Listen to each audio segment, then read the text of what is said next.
नमस्कार, आरआरसी नेटवर्कच्या ताज्या बातमीपत्रात आपले स्वागत। अशा आहेत आजच्या प्रमुख घडामोडी। हेडलाइन्स प्रस्तुत करता Marcus the readymade multibrand showroom. सर्वोत्तम quality, fresh stock, latest designs, reasonable rate. LRT college road, Raghuvanshi Mangal कार्यालयाच्या बाजूला, अकोला। भाजपाचे उमेदवार अनुप धोत्रे यांनी भरला उमेदवारी अर्ज, शक्ती प्रदर्शन करीत काढली रॅली।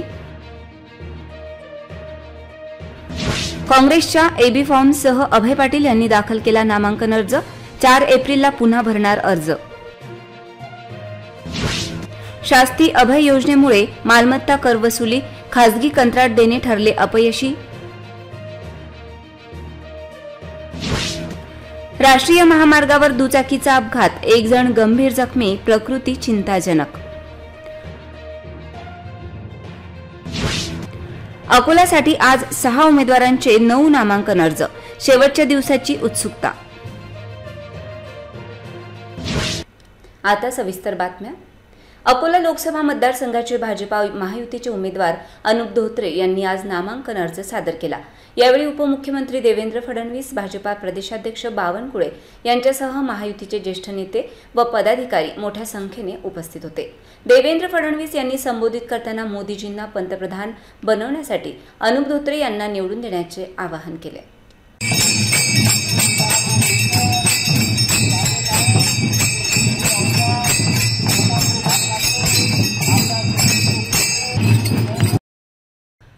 भारतीय जनता पार्टी, शिवसेना, राष्ट्रवादी काँग्रेस, रिपाई, रासपा, शिवसंग्राम महायुतीचे उमेदवार अनुप संजय धोत्रे यांनी बुधवारी 3 एप्रिल रोजी आपला नामांकन अर्ज दाखल केला। भाजपा कार्यालय ते जिल्हाधिकारी कार्यालयापर्यंत विजय संकल्प रॅली काढण्यात आली। यावेळी महायुतीच्या वतीने शक्ती प्रदर्शन करण्यात आले। एका सजवलेल्या वाहनावर राज्याचे उपमुख्यमंत्री देवेंद्र फडणवीस, भाजपाचे प्रदेशाध्यक्ष चंद्रशेखर बावनकुळे, पालकमंत्री राधाकृष्ण विखे पाटील, प्रदेश सरचिटणीस आमदार रणवीर सावरकर, राष्ट्रवादी काँग्रेसचे प्रदेश प्रवक्ते आमदार अमोल मिटकरी, आमदार प्रकाश भारसाकळे, आमदार हरीश पिंपळे, आमदार वसंत खंडेलवाल, चिखलीचे आमदार श्वेता महाले, शिवसेनेचे माजी आमदार गोपीकिशन बाजुरिया, शिवसेना जिल्हाप्रमुख श्रीरंग पिंजरकर, राष्ट्रवादीचे महानगर अध्यक्ष विजय देशमुख आदी उपस्थित होते। ही रॅली ओपन थिएटर ते जिल्हाधिकारी कार्यालयापर्यंत काढण्यात आली। यावेळी जिल्हाधिकारी कार्यालयाजवळ उभारण्यात आलेल्या मंचावरून सर्व प्रमुख मान्यवरांनी संबोधन करीत अनुप धोत्रे यांना विजयी करण्याचे आवाहन केले।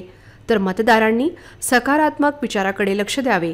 कोणी काहीही म्हणू द्या, आपल्याला मोदीजींना पुन्हा पंतप्रधान बनवण्यासाठी प्रयत्न करायचे आहे। काँग्रेसने कधीच बाबासाहेब आंबेडकरांना निवडून दिले नाही, तीच परंपरा अकोल्यात कायम आहे। त्यामुळे भारतीय जनता पार्टी महायुतीचे उमेदवार अनुप धोत्रे यांना निवडून द्यावे असे आवाहन देवेंद्र फडणवीस यांनी केले। त्यानंतर उपमुख्यमंत्री देवेंद्र फडणवीस, प्रदेशाध्यक्ष चंद्रशेखर बावनकुळे व इतर पदाधिकाऱ्यांच्या उपस्थितीत भाजपा महायुतीचे उमेदवार अनुप धोत्रे यांनी निवडणूक निर्णय अधिकाऱ्यांना आपला नामांकन अर्ज सादर केला। भाजपा महायुतीचे उमेदवार अनुप धोत्रे यांचे नामांकन अर्ज भरण्यासाठी महायुतीचे जिल्ह्यातील ज्येष्ठ नेते, तालुकाध्यक्ष, पदाधिकारी, विविध आघाड्यांचे पदाधिकारी व कार्यकर्ते मोठ्या संख्येने उपस्थित होते। उमेदवारी अर्ज भरला आहे। माननीय देवेंद्रजी फडणवीस, माननीय चंद्रशेखरजी बावनकुळे आणि आपले पालकमंत्री राधाकृष्ण विखे पाटील साहेब हे 3 नेते उपस्थित होते। आपल्या युतीचे सर्व आमदार आपल्या लोकसभेतील याकरिता उपस्थित होते आणि सगळ्यात मोठा उत्साह हा मतदार बंधू आणि ज्या युवा लोकांमध्ये आणि सोबतच महिला मंडळ यांचा खूप मोठा एक उपस्थिती याकरिता होता। अकोला लोकसभा मतदारसंघाचे भारतीय राष्ट्रीय काँग्रेस व महाविकास आघाडीचे अधिकृत उमेदवार डॉक्टर अभय पाटील यांनी 3 एप्रिल रोजी एव्ही फॉर्मसह 2 नामांकन अर्ज दाखल केले। उद्या 4 एप्रिल रोजी काँग्रेस प्रदेशाध्यक्ष नाना पटोले यांच्या उपस्थितीत पुन्हा उमेदवारी अर्ज सादर करणार आहेत। महाविकास आघाडीकडून अभय पाटील यांनी एबी फॉर्म सोबत 2 नामांकन अर्ज सादर केले असून 4 एप्रिल रोजी काँग्रेसचे प्रदेशाध्यक्ष नानाभाऊ पटोले यांच्यासह मान्यवरांच्या उपस्थितीत शक्ती प्रदर्शन करीत उमेदवारी अर्ज सादर करणार आहेत। चेहरा नवा, बदल हवा ही टॅगलाईन घेऊन यावेळी काँग्रेस व महाविकास आघाडी निवडणूक रिंगणात उतरली असून मागील 30 वर्षांपासून अकोला येथे सुप्रसिद्ध ऑर्थोपेडिक सर्जन म्हणून वैद्यकीय व के.एस. पाटील फाउंडेशनच्या माध्यमातून सामाजिक कार्यात कार्यरत असणाऱ्या डॉक्टर अभय पाटील यांच्यावर काँग्रेस पक्षश्रेष्ठींनी विश्वास ठेवत यावेळी अकोला लोकसभेसाठी पाटील यांना उमेदवारी जाहीर केली असून यामुळे काँग्रेस व महाविकास आघाडी कार्यकर्त्यांमध्ये आनंदाचे वातावरण निर्माण झाले आहे। 4 एप्रिल रोजी काँग्रेस प्रदेशाध्यक्ष नाना पटोले व महाविकास आघाडीतील पक्षाचे जिल्हाध्यक्ष पदाधिकारी व नेते यांच्या उपस्थितीत स्वराज्य भवन येथे संवाद सभा संपन्न होणार असून कष्टकरी शेतकरी मजूर कामगार बांधवांच्या तसेच अबालवृद्ध माता भगिनींच्या लाखो कार्यकर्त्यांच्या साक्षीने उमेदवारी अर्ज भरण्यासाठी मोठ्या संख्येने उपस्थित राहावे असे आवाहन डॉक्टर अभय पाटील यांनी केले। एबी फॉर्म सहित सगळं जोडून आज फॉर्म भरलेला आहे। उद्या पुन्हा आम्ही पूर्ण माननीय नानाभाऊ पटोले येतील त्यांच्या समेत पुन्हा मग उद्या 2 फॉर्म भरणार आहे। पण आज एबी फॉर्म सहित आम्ही फॉर्म भरलेला आहे अधिकृतपणे। पूर्ण ताकदीने लढायचं आणि जिंकण्यासाठी ही लढाई आम्ही लढणार आहे। राष्ट्रीय काँग्रेस, त्याच्यानंतर शिवसेना, उद्धव ठाकरे गट व राष्ट्रवादी काँग्रेस या तिघही जण मिळून यावेळेस ही लढाई निश्चित लढणार आहे। आज म्हणजे पंजाच्या हातामध्ये मशाल आणि आज आम्ही तुतारीत फुंकून ही विजयाची सुरुवात आता सुरू केलेली आहे। अकोला महानगरपालिकेच्या वतीने कर वसुलीसाठी ठेका पद्धतीचा अवलंब केला। राज्यात हा पहिला प्रयोग करण्यात आला असला तरी हा प्रयोग अकोल्यात असल्याचे दिसून आले। मागील वर्षाच्या तुलनेत यावर्षी मालमत्ता कर वसुली कमी झाली आहे। शासकीय अभय योजनेच्या प्रयोगामुळे मनपाला थोडाफार फायदा झाल्याचे दिसून येते। शहरातील मालमत्ता करांच्या वसुलीसह सर्वच कर वसुलीचा ठेका तत्कालीन आयुक्त कविता द्विवेदी यांनी दिला होता। संपूर्ण राज्यात हा प्रयोग फक्त अकोला महानगरपालिकेच्या वतीने करण्यात आला। हा ठेका देताना प्रशासक असलेल्या तत्कालीन आयुक्तांनी मोठे दावे केले होते की याचा महापालिकेला नक्कीच फायदा होईल। यासाठी अकोला महानगरपालिकेचे कर्मचारी सुद्धा स्वाती इंडस्ट्रीजच्या कर वसुलीच्या ठेक्यासाठी त्यांच्या दिमतीला लावण्यात आले। स्वाती इंडस्ट्रीजचे कर्मचारी व महापालिकेचे कर्मचारी मिळून वर्षभर कर वसुली करीत होते, परंतु मार्च महिना येईपर्यंत केवळ 42 कोटी वसुली पूर्ण झाली। महापालिकेने मालमत्ता कराची वसुली गतवर्षीच्या तुलनेत कमी केली। गेल्या वर्षी कर्मचाऱ्यांनी 86 कोटी रुपये कर वसुली केली होती। यावरून स्पष्ट होते की तत्कालीन आयुक्त कविता द्विवेदी यांनी घेतलेला तो निर्णय अपयशी ठरला। नागरिकांच्या पैशातूनच या स्वाती इंडस्ट्रीजला पैसे जाणार आहेत। मालमत्ता कर वसुलीचा ठेका देण्याचा अट्टहास कोणी केला हा संशोधनाचा विषय बनला आहे। यावेळी तत्कालीन आयुक्तांनी या विषयावर पत्रकारांशी बोलण्यास कधीच तयारी दर्शविली नव्हती। सध्याच्या आयुक्त यांनी राबवलेली शास्ती अभय योजनामुळेच शेवटच्या 15 दिवसात 32 कोटीची वसुली झाली असून महापालिकेला 50% उद्दिष्ट साध्य करता आले आहे। त्यामुळे कर वसुलीचा ठेका हा सपशेल अपयशी ठरल्याचे बोलले जात आहे। अकोला शहरापासून जवळच असलेल्या खामगाव रोड राष्ट्रीय महामार्गावर कोलकाता ढाब्यानजीक एका दुचाकी व कारचा अपघात झाला। या अपघातात दुचाकीवरील इसम गंभीर जखमी झाला असून त्याला तातडीने एका ऑटोमध्ये जिल्हा सामान्य रुग्णालयात पाठविण्यात आले। गंभीर जखमी व्यक्तीची अद्यापपर्यंत ओळख पटलेली नाही, परंतु त्याची प्रकृती चिंताजनक असल्याचे समजते। अकोला शहरापासून जवळच असलेल्या राष्ट्रीय महामार्गावर खामगाव रोड कोलकाता धाब्यानजीक दुचाकी व एका कारची समोरासमोर धडक झाली। या अपघातात दुचाकीवरील एक इसम गंभीररित्या जखमी झाला। या संदर्भात रस्त्यावरील नागरिकांनी रुग्णवाहिकासह पोलिसांना मदतीसाठी संपर्क केला असता रुग्णवाहिका व पोलीस कोणीही वेळेवर पोहोचले नाही। अखेर या गंभीर जखमी व्यक्तीला उचलून नागरिकांनी एका ऑटोमध्ये अकोला जिल्हा सामान्य रुग्णालयाकडे रवाना केले। या गंभीर जखमी व्यक्तीचे नाव मात्र सध्या समजू शकले नाही।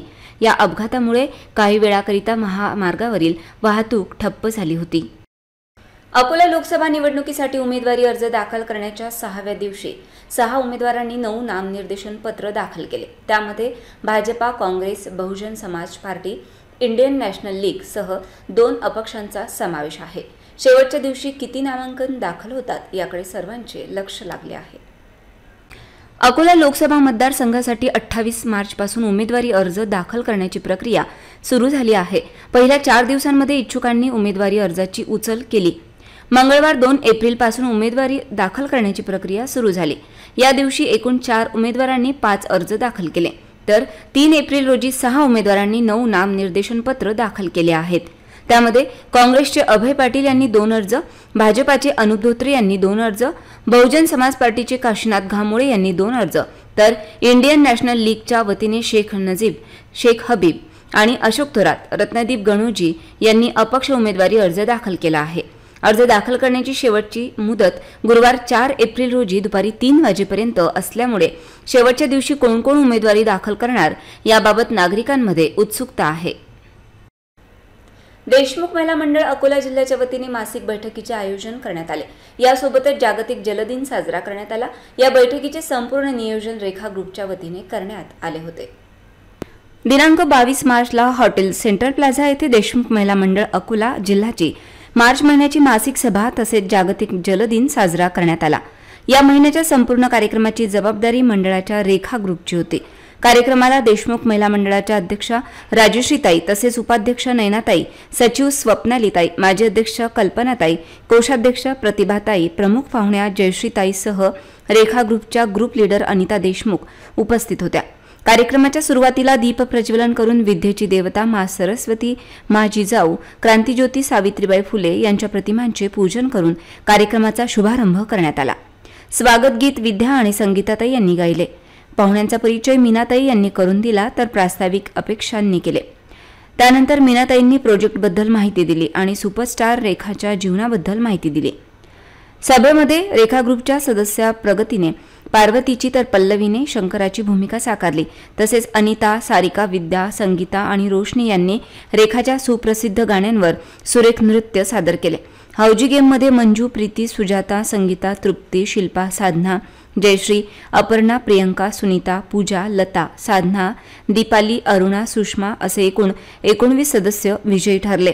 होळीनिमित्त रंगारंग गेमही घेण्यात आला. यामध्ये अश्विनी, शुभांगी, जयश्री, वृषाली, सीमा, मनीषा, रेवती, कोमल विजयी ठरल्या. मंडळाच्या सर्व सदस्यांना ड्रेस कोड देण्यात आला होता.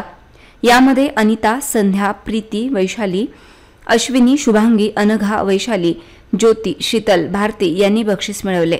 22 मार्च हा दिवस सर्वत्र जागतिक जलदिन म्हणून साजरा केला जातो. या दिनाचे औचित्य साधून देशमुख महिला मंडळाने सुद्धा जलदिन साजरा केला.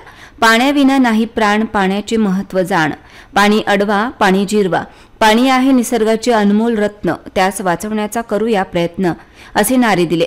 तसेच जलप्रतिज्ञा घेतली. कार्यक्रमाचे आभार प्रदर्शन अपेक्षा देशमुख यांनी केले. कार्यक्रम यशस्वी करण्यासाठी रेखा ग्रुपच्या सर्व सदस्या अनिता, मीनाताई, अपेक्षा, रेखाताई, रोशनी, अरुणाताई, पल्लवीताई, उषाताई, उज्ज्वला, सारिका, विद्या, संगीताताई, अर्चनाताई, अनुराधाताई, माहेश्वरी, प्रांजली, सपना, पल्लवी, उषाताई, सीमाताई, जयश्रीताई यांनी अथक परिश्रम घेतले. कार्यक्रमाची सांगता जागतिक जल दिनानिमित्त राष्ट्रगीताने करण्यात आली. मी प्रतिज्ञा करते की पाणी हे जीवन असून त्याचा वापर गरजेपुरता व काटकसरीने करेल. मी पाण्याचा अपव्यय व गैरवापर करणार नाही. नैसर्गिक प्रवाह, जलाशय, कालवे व पाणी पुरवठ्याच्या पायाभूत सुविधांचे मी रक्षण करेन. ऐन उन्हाळ्यामध्ये महावितरण कंपनीद्वारे विद्युत बिलात प्रति युनिट 30 पैशांनी वाढ करण्यात आल्यामुळे नागरिकांमधून नाराजी व्यक्त करण्यात येत आहे. उन्हाळ्यामध्ये उकाड्यापासून बचावासाठी नागरिक पंखे, कूलर व एसीची मदत घेतात. अशा वेळी आधीच वीज बिल अधिक प्रमाणात येते, त्यामध्ये आता विद्युत बिल युनिट वाढवण्यात आल्यामुळे याचा फटका सर्वसामान्य नागरिकांना बसणार आहे. ऐन उन्हाळ्यात वीज बिलात प्रति युनिट 30 पैशांनी वाढ करण्यात आली असून त्याची अंमलबजावणी 1 एप्रिलपासून झाली आहे. आता ग्राहकांना प्रति युनिट 5.58 रुपयांऐवजी 5.88 रुपये प्रति युनिट बिल भरावे लागणार आहे. ऐन उन्हाळ्यात वीज बिलात वाढ झाल्याने ग्राहकांचा घाम सुटला आहे. आधीच कडाक्याच्या उन्हामुळे एसी, कूलर, पंखे यांचा वापर वाढला आहे. वाढत्या तापमानामध्ये वीज बिलाचे दर वाढल्याने ग्राहकांच्या खिशावर ताण आला आहे. आगामी मे आणि जून महिन्यात येणारे विजेचे बिल पाहून सर्वांनाच धक्का बसू शकतो. कडक उन्हापासून वाचण्यासाठी नागरिकांना पंखे आणि कूलर लावावे लागत आहेत. त्यामुळे त्यांना काहीसा दिलासा मिळत आहे. परंतु आता वीज बिलात वाढ करण्यात नागरिकांमधून नाराजी व्यक्त होत आहे। पंजाब आणि दिल्लीमध्ये 300 युनिट वीज सर्वांनाच मोफत देण्यात येत आहे, परंतु तरीही तेथील वीज वितरण कंपन्या फायद्यात सुरू आहेत, तर दुसरीकडे वीज बिलात आणखी वाढ झाल्याने सरकार जनतेसाठी काम करत आहे की अदानी अंबानींसाठी असा प्रश्न उपस्थित केला जात आहे, ज्याबाबत नागरिक नाराजी व्यक्त करत आहेत। एमएसपी बिल की ताकत से बढ़ाई हो रही है और अगले महीने से 8 रुपये से बढ़ाया जा रहा है। हर धीरे धीरे करके बहुत सारे रेट बढ़ रहे हैं, जैसे कि इधर नागपुर, मुंबई, दिल्ली, इतने बड़े बड़े सिटी के अंदर अकोला से कम रेट है, लेकिन अकोला में क्यों? और धीरे धीरे करते हर चीज़ पे रेट बढ़ रहा है। इस पे सरकार का ध्यान देना जरूरी है। एकीकडे आपणा सर्वांना माहीत आहे की सरकारने गॅस सिलेंडरचे भाव कमी करून त्या ठिकाणी सर्वसामान्य जनतेच्या मनामध्ये आपल्याबद्दल एक चांगलं वातावरण निर्माण करण्याचा प्रयत्न केलेला आहे, परंतु दुसरीकडे सरकारने वीज बिल हे 10% महाग करून त्या ठिकाणी सर्वसामान्य जनतेला एक अतिशय महागाईच्या खाईमध्ये किंवा याच्यामध्ये जोडलेला आहे। महावितरण विभागाने काही दिवसाअगोदर विद्युतमध्ये 10% दरवाढ केलेली आहे। या दरवाढीमुळे सामान्य नागरिकांसह शेतकऱ्यांना खूप मोठा आर्थिक भुर्दंड सहन करावा लागणार आहे। यामुळे मी शासनाला अशी विनंती करतो की ही दरवाढ त्वरित मागे घेण्यात यावी व सामान्य नागरिकांसह शेतकऱ्यांना वाढत्या महागाईपासून दिलासा द्यावा ही विनंती करतो व एमएसबीने ही जी दरवाढ केलेली आहे या दरवाढीचा मी सामान्य नागरिक म्हणून जाहीर निषेध करतो। धन्यवाद। की आपण पाहिलेलं असतील दिल्ली, इंदोर, जसं राजस्थान आहे, गुजरात आहे, इकडे सर्व इकडे नागपूरमध्ये पण रेट कमी आहे। इथंच काहून इतके जास्त रेट आहे? पहिले तर रेट वाढलेले होते, अजून 8 रुपये पर युनिट वाढून राहिले। हे आपल्या लोकांवर पूर्ण अत्याचार करून राहिले। तर आपण या वस्तूवर विचार करावा की दिल्ली, बॉम्बे, नागपूर, आपल्या वर्धासारख्या लायना गावामध्ये पण रेट कमी आहे। गुजरातमध्ये तुम्ही जासाल तर ते सर्वात कमी रेट आहे, राजस्थानमध्ये कमी आहे, इंदोरले कमी आहे। सर्व इकडे गव्हर्नमेंट सुविधा देऊन राहिले, इथंच काम नाही भेटून राहिले। आपण जागो ग्राहक जागो असं माझा विनंतीपूर्वक आपल्याला कळवण्यात येत आहे। गल्लीत गोंधळ दिल्लीत मुजरा चित्रपटाप्रमाणे बुलढाणा लोकसभा मतदारसंघासाठी उमेदवारी अर्ज भरण्यासाठी आलेल्या उमेदवाराने चक्क चिल्लर स्वरूपात अनामत रक्कम भरली होती। चिल्लर मोजताना अधिकाऱ्यांना अक्षरशः घाम फुटला होता।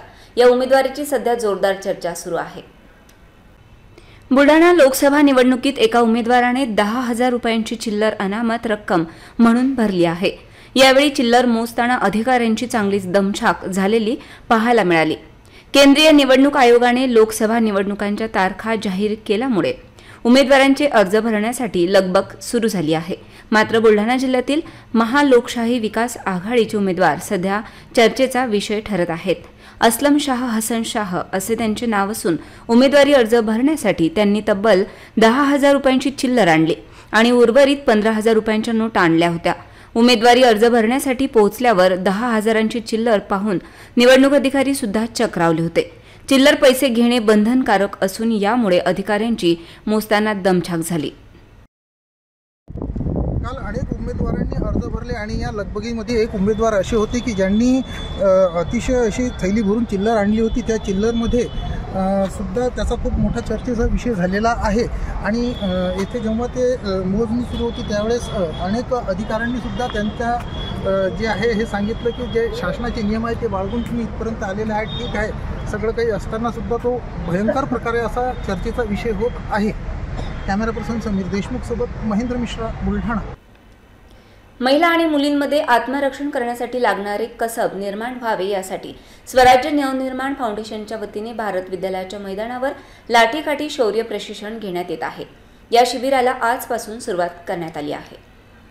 15 दिवसीय या शिबिराचे उद्घाटन भरोसा सेलच्या प्रमुख पोलीस निरीक्षक उज्ज्वला देवकर यांच्या हस्ते तथा विवेकानंद इंग्लिश स्कूलच्या मुख्याध्यापिका संगीता कोकिळ, फाउंडेशन रवींद्र फाटे यांच्या उपस्थितीत करण्यात आले। यावेळी भरोसा सेल प्रमुख पोलीस निरीक्षक उज्ज्वला देवकर यांनी मुलींना मार्गदर्शन केले। युवतींनी मोबाईलच्या मागे न लागता आत्मरक्षण करणारी लाठीकाठी सारखे गुण प्राप्त करून कौशल्य विकसित करावे. छेडछाड संदर्भात दामिनी पथकाचे सहकार्य घ्यावे असे आवाहन त्यांनी केले. सर्वांसाठी मोफत असणाऱ्या या प्रशिक्षण शिबिराला महिला आणि मुलींची मोठ्या प्रमाणात उपस्थिती होती. अकोला शहरातून अकोटकडे रेल्वे स्थानकाच्या जवळ असणारा रेल्वे ओव्हरब्रिज हा ब्रिटिशकालीन असून पुलाचे स्ट्रक्चरल ऑडिट करून पर्यायी पूल उभा करण्याची आवश्यकता असल्याची भावना शहरातील नागरिकांनी व्यक्त केली आहे. कारण दररोज या पुलावर मोठ्या प्रमाणात वाहनांची वर्दळ असल्यामुळे अनुचित घटना घडल्यास जबाबदार कोण असा प्रश्न निर्माण होत आहे. अकोला शहरातून अकोटकडे जाणारी जड व हलक्या स्वरूपाची वाहने तसेच दर्यापूर अकोट फैल भागाकडून शहरात दाखल होणाऱ्या वाहनांच्या वाढत्या संख्येमुळे रेल्वे ओव्हरब्रिजवर अनेकदा ट्रॅफिक जाम लागलेला असतो. त्यामुळे एकाच वेळी अनेक वाहनांच्या गर्दीमुळे या पुलावर एखादी अनुचित घटना घडल्यास याला जबाबदार कोण असा प्रश्न उभा राहतो. बुधवारी रेल्वे ओव्हरब्रिजवर मोठा ट्रॅफिक जाम लागला होता. यावेळी वाहतूक सुरळीत करण्यासाठी कोणताही पोलीस अधिकारी उपस्थित नसल्यामुळे ट्रॅफिक सुरळीत व्हायला बराच वेळ लागला. विशेष म्हणजे ट्रॅफिक समस्यांमुळे रुग्णवाहिका 15 ते 20 मिनिटं ट्रॅफिकमध्ये अडकली होती. रेल्वे ओव्हरब्रिजची सुरक्षितता लक्षात घेता या ब्रिजवर पडलेले खड्डे, अनेकदा होणारी ट्रॅफिक जाम यामुळे एखादी घटना घडल्यास किंवा रेल्वे ओव्हरब्रिज बंद पडल्यास मध्य प्रदेशला जाणारा मार्ग बंद पडण्याची शक्यता नाकारता येत नाही. पुन्हा एक नजर टाकूया आजच्या प्रमुख घडामोडींवर. हेडलाइन्स प्रस्तुत करता Marcus the readymade multibrand showroom. सर्वोत्तम quality, fresh stock, latest designs, reasonable rate. LRT college road, Raghuvanshi Mangal कार्यालयाच्या बाजूला, अकोला. भाजपाचे उमेदवार अनुप धोत्रे यांनी भरला उमेदवारी अर्ज. शक्ती प्रदर्शन करीत काढली रॅली. काँग्रेसच्या AB फॉर्मसह अभय पाटील यांनी दाखल केला नामांकन अर्ज. 4 एप्रिलला पुन्हा भरणार अर्ज. शास्ती अभय योजनेमुळे मालमत्ता कर वसुली, खासगी कंत्राट देणे ठरले अपयशी. राष्ट्रीय महामार्गावर दुचाकीचा अपघात, 1 जण गंभीर जखमी, प्रकृती चिंताजनक. अकोल्यासाठी आज 6 उमेदवारांचे 9 नामांकन अर्ज. शेवटच्या दिवसाची उत्सुकता. बातम्यांसाठी तुम्ही पाहत रहा RRC न्यूज. यूट्यूब चॅनलवर तुम्ही पण लाईक आणि सबस्क्राईब करा RRC डिजिटल अकोला हे यूट्यूब चॅनल. जगभरात कुठेही पहा RRC डिजिटल अकोला. पुन्हा भेटूया ताज्या बातम्यांसह, नव्या घडामोडींसह, नव्या बातमीपत्रात. तोवर नमस्कार.